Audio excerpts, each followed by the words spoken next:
जी नमस्कार, मेरा नाम निखिल लालजी पटेल है और आप देख रहे हैं वर्तमान बिंदु। और मेरे अपने फेसबुक पेज पे, यूट्यूब चैनल पर मैं आपसे कहना चाह रहा हूँ, जिस यूजीसी बिल के लिए इतना पूरे देश में हाहाकार मचा हुआ है, मुझे एक बात नहीं समझ में आ रहा है कि जिस बिल पर पहले से ही एसटी एससी वालों को जो जातिगत भेदभाव के लिए उनके वो शिकायत कर सकते थे, उसमें ओबीसी को जोड़ने के बाद जो इतना हंगामा हो रहा है।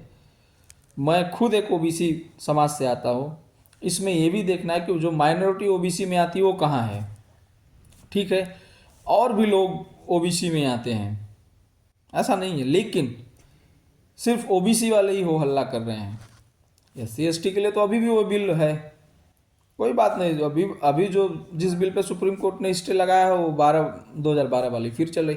लेकिन मैं ओबीसी एसटी एसटी के समाज से ये पूछना चाहता हूँ, इनसे पूछना चाहता हूँ कि ये बाबा साहब का नाम लेते हैं, बाबा साहब के संविधान को मानते हैं, तो क्यों नहीं शराब पीना छोड़ देते। यूजीसी का जो रेगुलेशन है उसको छोड़ दीजिए।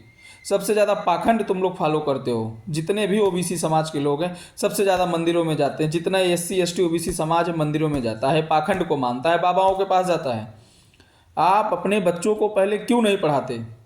सबसे ज़्यादा आप ठिकाओं पे जाएंगे, शराब की ठिकों पे जाएंगे तो आप देखेंगे कि सबसे ज़्यादा इनकी भीड़ रहती है। आपको शराब भी पीना है, आपको मारपीट भी करना है, और आपको समानता की बात करते हैं। आप पढ़ो तो पहले। कितने एससी एसटी के बच्चे हैं जो स्कूल्स में पढ़ने जा रहे हैं, रेगुलर पढ़ने जा रहे हैं, कितना फीस है। मत पीजिए शराब। रोज़ 300 रुपये का दिहाड़ी मजदूरी करके ले, अगला 10 20 50 साल तक अपने बच्चों को पढ़ाइए। मैं ये मानता हूँ कि जातिगत भेदभाव होता है। हमारे सरनेम पूछने से ही पता चल जाता है कि सामने वाला जानना चाहता है आप किस जाति के हैं। लेकिन इसका कतई नहीं मतलब है कि आज़ादी के बाद चीज़ें बदली हैं। संविधान मानने वाले लोगों ने हमारे साथ बराबरी की बात की है। आज मैं ये कह सकता हूँ इस जगह से खड़े होकर जहाँ से वीडियो बना रहा हूँ कि पंडित ब्राह्मण हमारे घर आ रहे हैं, खाना खा रहे हैं, उनसे हम लोग मित्रता कर रहे हैं। हाँ, रही बात हमारी तीनों जो कास्ट है, एससी एसटी ओबीसी, जो ये जातियाँ जो हैं, हिंदू तो सब हैं, और हिंदू में कितना हिंदू हैं। मैं ये कहना चाह रहा हूँ कि जो एससी एसटी ओबीसी के लोग हैं वो क्यों नहीं सरकार से मांग करते कि आप हायर एजुकेशन में जितनी भी वैकेंसियाँ खाली उसको सबसे पहले भरिए। पिछड़ों के, आदिवासियों के, दलितों के लिए जो वैकेंसियाँ थी जो खाली, उसको भरो ना भाई। सरकार से तो ये मांग होनी चाहिए। आपके जो नेता हैं, आपके जो सांसद है, विधायक हैं, ये क्यों नहीं आवाज़ उठाते सदन में, क्यों नहीं धरना प्रदर्शन देते। आप इसके लिए तो कभी आमरण अनशन नहीं करेंगे, आपके नेता कभी नहीं करेंगे। जात के नाम पे आपसे वोट ले लिया जाता है। आपकी बुद्धि भ्रष्ट हो गई, आपको समझ में आता है। सबसे ज़्यादा मंदिरों में जाओगे, पाखंड रचोगे, दुनिया भर का फलान डिकान करोगे, पढ़ोगे एक अक्षर नहीं। और तुम समानता की बात करते हो, क्यों नहीं पढ़ते हो तुम किताब खोलकर, क्यों नहीं तुम मंदिरों में जाना छोड़ देते हो, क्यों तुम शराब पीते हो, क्यों क्यों नहीं। बाबा साहब ने कहा है शराब पीने के लिए। आप खुद अपने आप से पूछ लीजिए कि आप कितना मेहनत करते हैं। ये भेदभाव उस दिन थमेगा जिस दिन हमारे बच्चे सब कुछ छोड़ छाड़ के सिर्फ पढ़ेंगे। पढ़ेंगे मतलब पढ़ेंगे, पढ़ेंगे, बढ़ेंगे, लड़ेंगे। नारा ये होना चाहिए, पढ़ेंगे, बढ़ेंगे, लड़ेंगे। हम झूठ मूठ का यहाँ उलझे हुए हैं। सबसे ज़्यादा रैलियों में किसके बच्चे झंडा लेके ढोते हैं। आपको शर्म आती है सुन के, शर्म आनी चाहिए। अभी एक ठो नेता 200 रुपया दे देगा, गाड़ी में पेट्रोल भरा देगा, आप झंडा लेके दौड़ जाएंगे आप लोग। और बात करते यूजीसी रेगुलेशन रेगुलेशन रेगुलेशन। मैं किसी कौम की हिमायत नहीं कर रहा हूँ, और ना ही व्यक्तिगत तौर पे मेरे साथ कभी शोषण हुआ है। मेरे दोस्त सब फॉरवर्ड अच्छे हैं, ठाकुर हैं, गुप्ता है, तिवारी हैं, पंडित हैं। उनके साथ में खाना खाया, उसी बिस्तर में सोया हूँ। कभी भेदभाव की नज़र से नहीं देखे हैं वो। क्यों? क्योंकि आप अपने व्यक्तित्व को ऐसा बनाइए, अपने व्यवहार में ऐसी लाइए, मेहनत करिए। मैं अगर सरकार से डिमांड करता तो मैं एक ही चीज़ कहता, बराबरी की बात तभी होगी।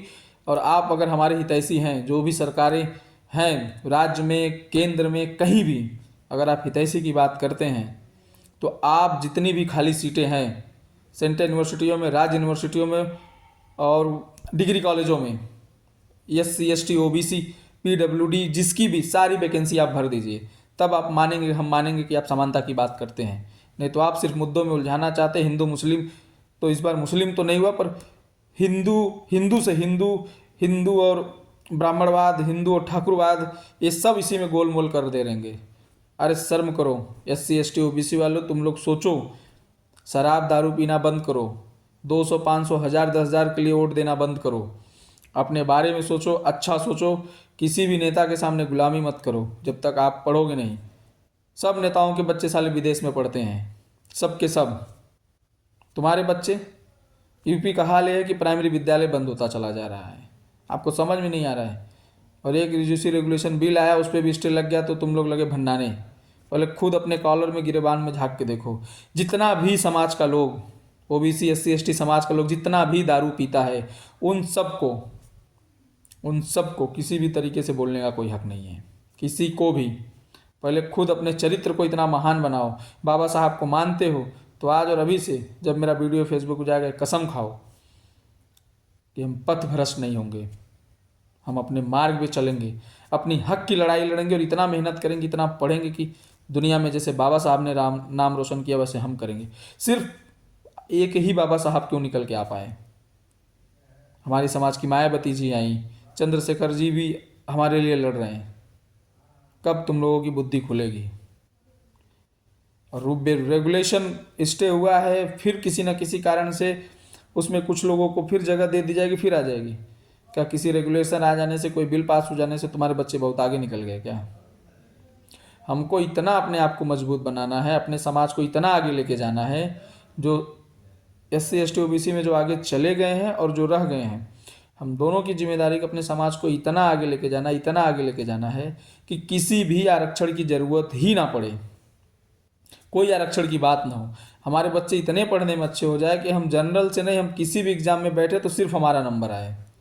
हम इतना बड़ी जनसंख्या हमारी SC ST OBC की, ठीक है, जिसमें इंटरव्यू नहीं उसको छोड़ देते, उसके बाद जो भी एग्ज़ाम्स होंगे जिसमें इंटरव्यू नहीं है, वो चाहे ये D ग्रुप हो, C ग्रुप हो या B ग्रुप हो, कोई भी जिसमें इंटरव्यू ना हो, इतना नंबर लाओ कि कोई माई का लाल चाह के भी आपका नंबर ना काट पाए। आने वाले समय में एग्ज़ाम्स और फेयर होंगे, आप उसकी तैयारी करो। लेकिन हम 200 रुपये के लिए रैलियों में झंडा उठा के घूमते हैं, 500 रुपये में दारू के लिए मिल जाए तो चमचागिरी करने लगते हैं, और तुमको बराबरी का हक चाहिए। अभी भी मौका है, सुधर जाओ, अभी भी मौका है, किताब खोल के पढ़ना शुरू कर दो, वरना ये समाज और पीछे जा रहा है। मैं गांव से बिलोंग करता हूं, मैं देखता हूं जिस तरीके से SC ST OBC के बच्चे दारू शराब पीने लगे हैं, वो दिन दूर नहीं कि स्थिति इससे ज़्यादा बुरी होगी और आपको और दबाया जाएगा, आप और पीछे होंगे। बहुत मेहनत करना है, बहुत मेहनत करना है, शांत होकर सिर्फ मेहनत करना है, और अगला 50 साल तक मेहनत करना है। इतना मेहनत करना है कि सामने वाला सोच ना सके कि ये आदमी इतना साइलेंट होकर क्या कर रहा है। किसी भी एग्ज़ाम में आप बैठिए तो सबसे ऊपर आपका नंबर आए। देखिए, हमको किसी आरक्षण की ज़रूरत नहीं है, अपने आप को इतना मजबूत बनाओ, इतना सशक्त बनाओ। भेदभाव है तो ऐसे व्यक्ति को चुनो जो आपकी आवाज़ बन के उठाए, न कि किसी की गुलामी करे। ऐसा नेता चुनो, जात के, पात के, मात के, न जाने किसके नाम पे तुम लोग वोट देते हो।